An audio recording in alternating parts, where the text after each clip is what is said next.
Hi, thanks for joining us again on the Odgers Berndtson One Question podcast. I'm Jules McKean. I run the media practice for Odgers Berndtson Executive Search out of London.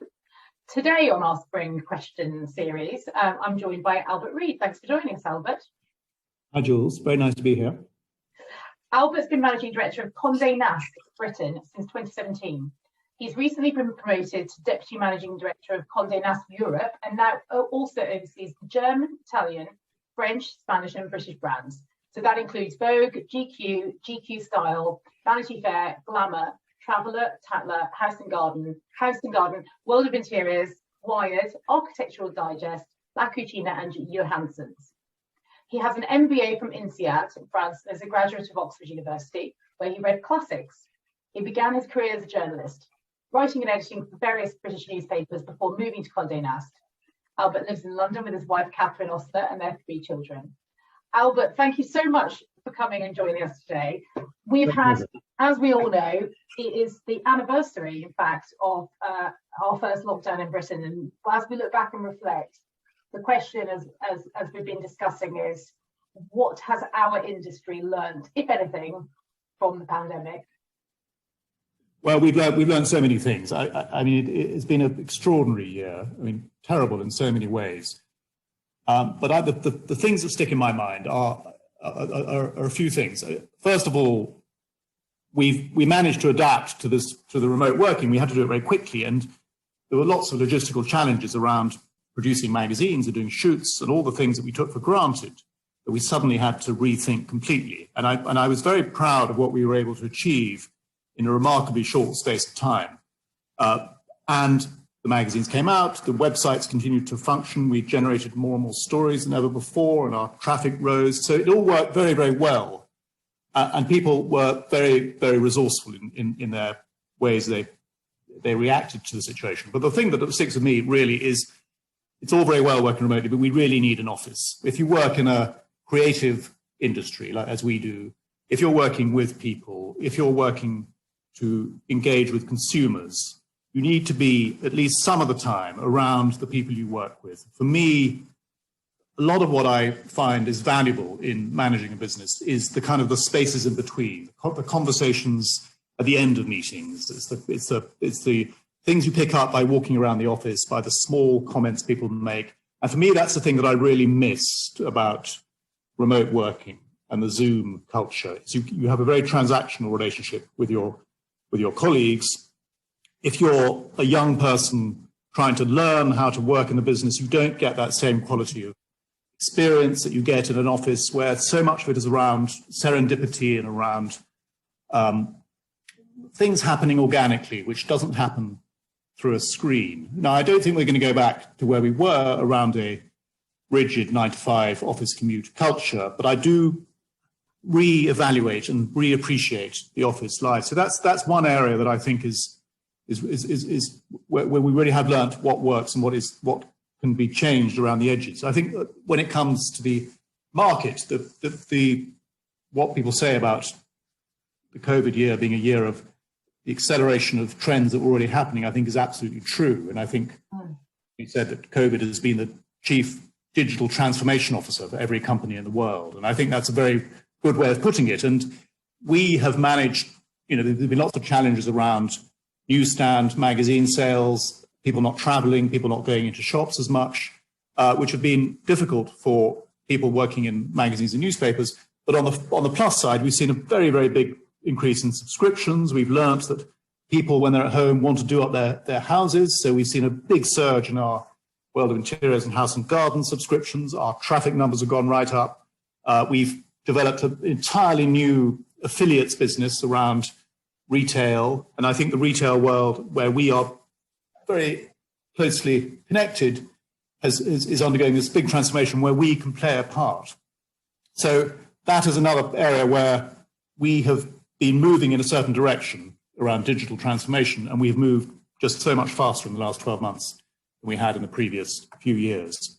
The thing that I think, going back to the office point, is that we, again, reevaluate the value of human contact. A lot of what we are doing with our brands, along with print, along with digital, is around events and the convening power of a Vogue or a GQ or a World of Interiors or a Wired. We bring people together.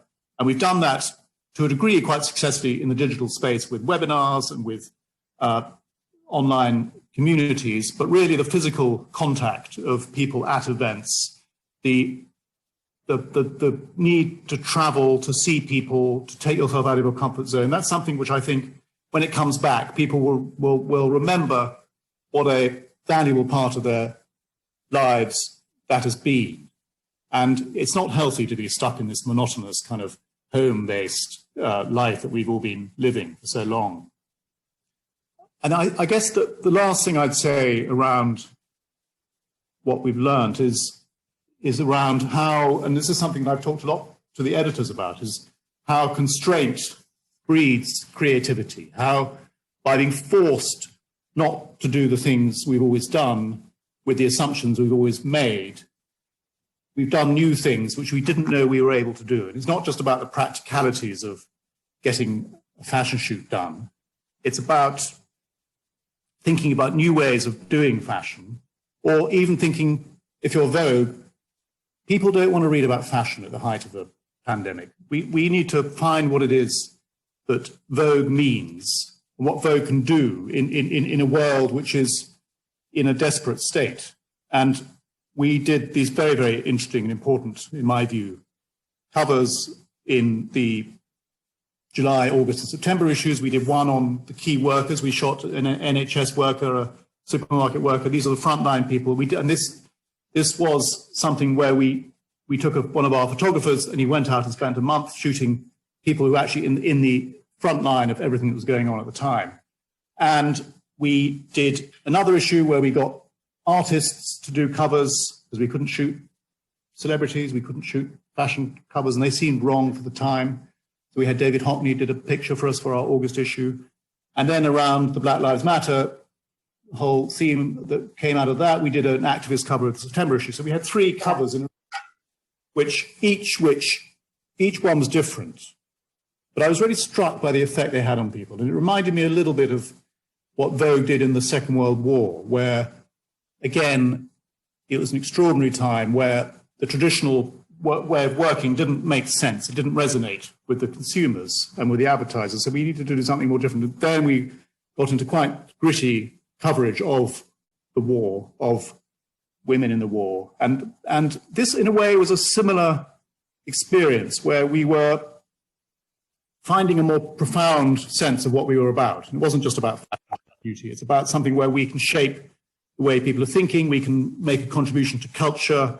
We can make people think about things in a different way. And I think where media can really play a role is bringing people with you on the journey, whether it's environment, whether it's equality, whatever the subject is, we have a role to play, which is we have because of the relationships we have with the audience. And for me, that is something that we were able to look at in an entirely new way through force of circumstance.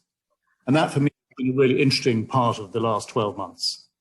And so from a business point of view, from an editorial point of view, it's been intense. It's been something that, I kind of hope we don't live through again, but at the same time, I think we are enriched by it in a way. I think we know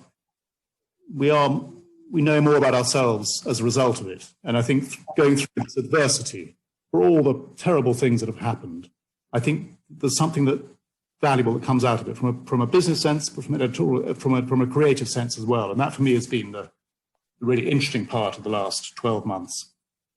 That's absolutely fascinating, Albert. I think it's interesting, isn't it, how fashion in particular had to tread a line between reading the room and still giving people the sort of the kind of the uplift and the glamour and a bit of, but there's a sort of, it's anchored in a humility and a kind of a humanity that is really see that in the last few months, particularly with Vogue. I just think it's such a difficult line to tread, and I mean, hats off. You're absolutely right. Going back to the customer, what does the customer need? What does the audience want to see? And that, taking the care workers and elevating them just felt like absolutely the right thing to do, and felt really on brand as well. It's brilliant to hear, how much the industry has learned from your perspective, and also how, you know, you mentioned this thing about it, COVID being the chief digital transformation officer, and I think that kind of, I think it was Kitchener, and I'm sure I'm going to get shot for saying the wrong thing, the wrong person, but he said, gentlemen, we've got no money, we're going to have to think. There's a sort of, you know, gentlemen, we've got no people, we're going to have to find another way of doing business. And you know, it's often the driver of great innovation. So long may that human-based innovation kind of reign. And hats off to you guys at Condé Nast. It's been really brilliant to see what you've been producing. And Albert, anything you want to leave us with before we finish up? Well, I just want to say that I think we've got to hang on to what we've learned, and we've got to take what's been good about this year and move on and not forget it, not just drift back into the old way of doing things. Because I think whether it's office space, whether it's the business model, whether it's creativity, I think they've all been altered by this period, and we've got to make sure we hang on to those lessons. Brilliant. Albert Reid, Condé Nast, thank you very much. Thanks for joining.